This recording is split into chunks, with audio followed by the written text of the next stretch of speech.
Fleuve Congo TV, la chaîne qui vous informe. Fleuve Congo TV, la chaîne qui vous divertit. On naît, on vit, on meurt, on pourrit.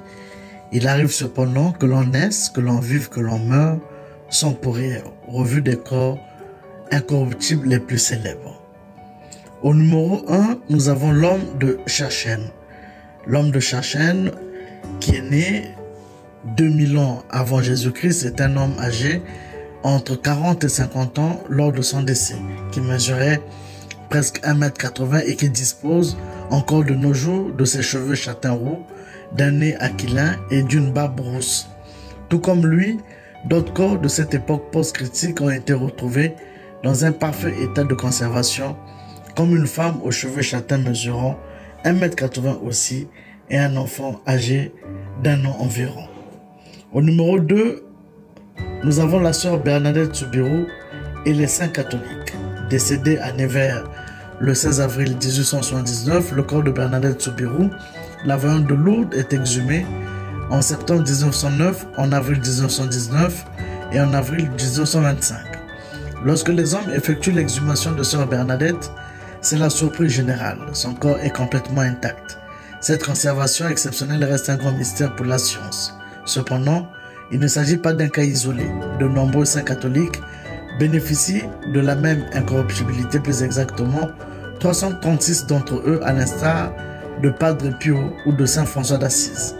Il n'existe aucune explication scientifique, d'autant plus que dans les tombes voisines de celles où les corps incorrompus ont été découverts, les cadavres ont été retrouvés à un stade très avancé de décomposition. Au numéro 3, Echampo Lamadashi Dorzo Itigilov. Il s'agit d'un moine bouddhiste et d'une figure importante de la religion en Russie, mort en 1927. En 2002, on exhume son corps devant les scientifiques et les photographes.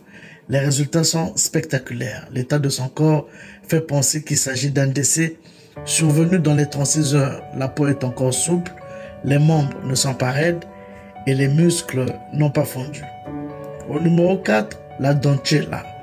Une équipe d'archéologues découvre en 1999 3 enfants ayant vécu au XVIe siècle enterrés à 25 mètres du sommet du Lulailaco, un volcan entre l'Argentine et le Chili.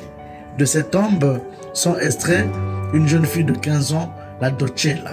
Retrouvée en parfait état de conservation, on pourrait croire qu'elle n'est décédée que depuis quelques heures. Enfin, au numéro 5, Rosalia Lombardo.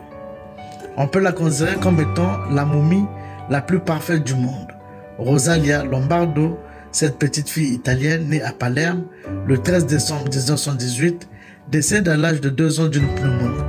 Il s'agit du corps le mieux conservé parmi tous ceux placés dans les catacombes. Grâce au rayon X, on a pu constater que tous les organes de son corps étaient encore intacts. Fleuve Congo TV, la chaîne qui vous informe. Fleuve Congo TV, la chaîne qui vous divertit.